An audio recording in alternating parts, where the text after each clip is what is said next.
the problem is that Angela Rayner has dug in on several points. Angela Rayner firstly issued a statement which misunderstood tax rules.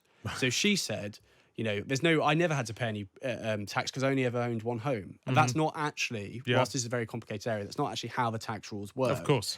And then the big contention here, and I think this is where the story will continue to develop, is that she did not live with her husband full time after they married. She continued to live partly at her original address, and then at times with her children lived at her husband's address. Now, the Mail on Sunday's allegation is that she is lying and that once she married, she lived full time at the other address. It's up to the minute analysis from the Sunday Times' Deputy Political Editor Harry Yorke. Hello, Harry. Morning. Good morning. Thanks for being with us. Lots of politics floating around this morning and indeed this week. Let's start with Angela Rayner, because there seems to be a new ferocity to the Conservative attack on her. She is being investigated by police. Labour seems to be slightly faltering in its support of her. What do you know about what's going on? Well, I have to say to begin with, Hugo, that this story and trying to understand what is actually going on and what Angela Rayner is actually alleged to have done is actually starting to make my head hurt. So I don't know about your listeners, but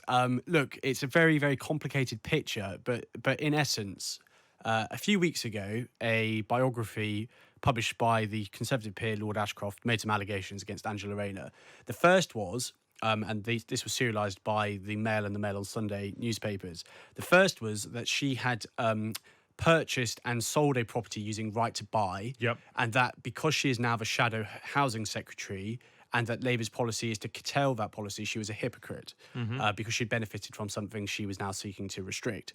That story didn't really stick, and then it moved on somewhat to questions around where she lived.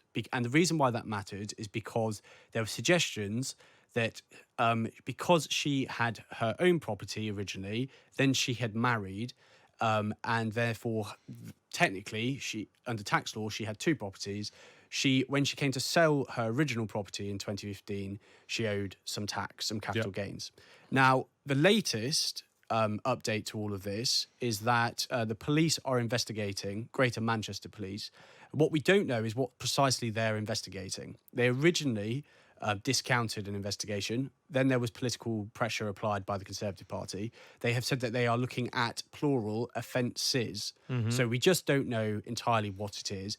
But this is where it gets really complicated. It seems as though they were not looking at the tax issue, because in recent weeks, people have suggested actually, even if she had done the wrong thing on tax and she'd misunderstood the rules on capital gains, actually, because she'd made improvements to her property or for various other reasons, she may not have had to pay anything.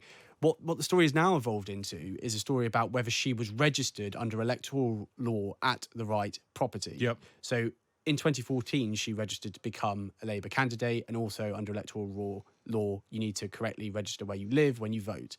So that seems to be the nub of it. Which property did she register as a candidate? Her own one or her husband's one? We know? I don't know the answer to that question. I assume it must be her property, but I just don't know. And there are so many unanswered questions in all of this.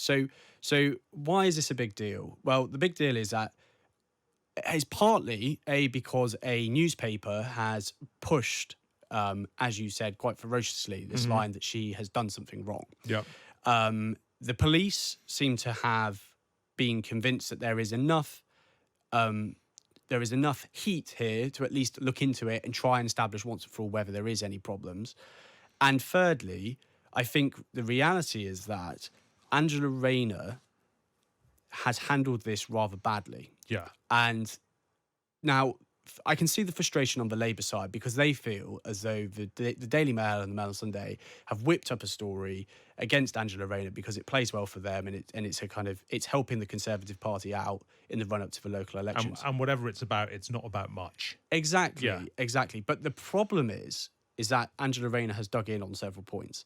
Angela Rayner firstly issued a statement which misunderstood tax rules.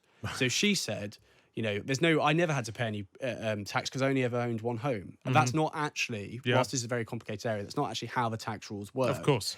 And then the big contention here, and I think this is where the story will continue to develop, is that she did not live with her husband full time after they married. She continued to live partly at her original address, and then at times with her children lived at her husband's address. Now, the Mail on Sunday's allegation is that she is lying and that once she married, she lived full time at the other address.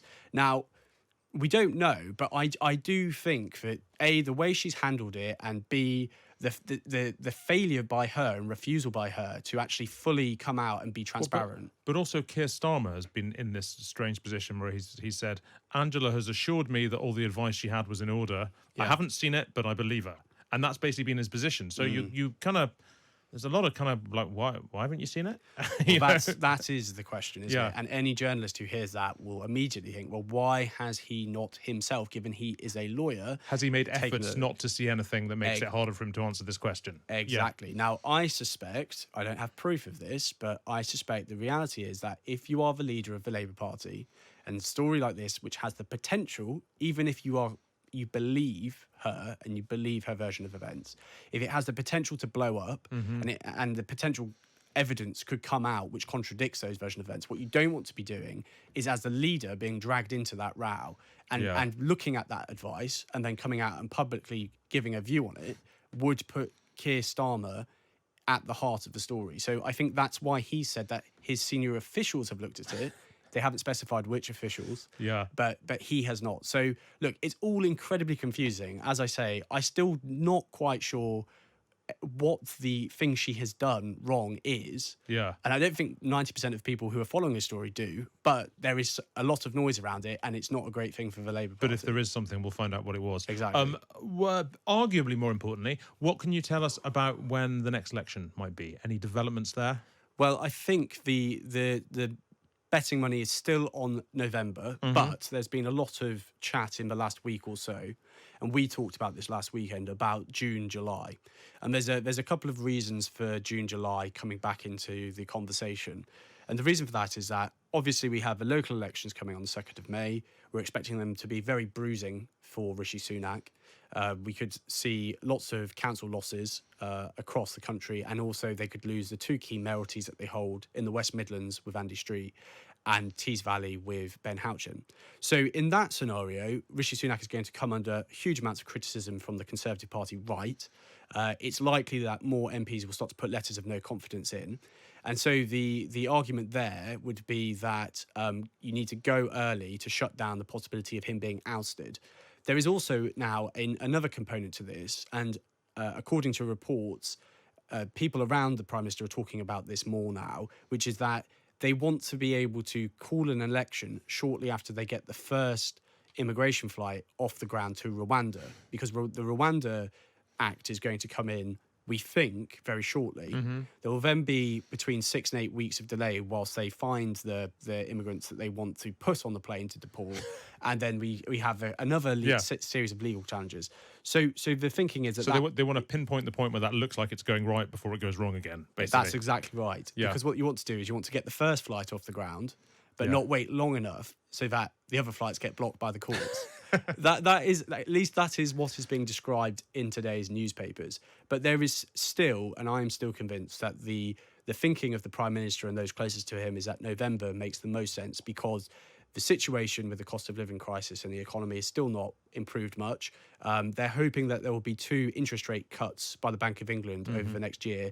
And the more money you can put into people's pockets, the more likely they are to forgive the last few years of Conservative government. And if they feel that he is finally delivering for them, maybe those polls will finally start to shift. But for now, it's still up in the air. Thank you very much indeed, Harry Yorke. And you can, of course, read more from Harry in the Sunday Times tomorrow or all other Sundays in the paper or via your digital subscription.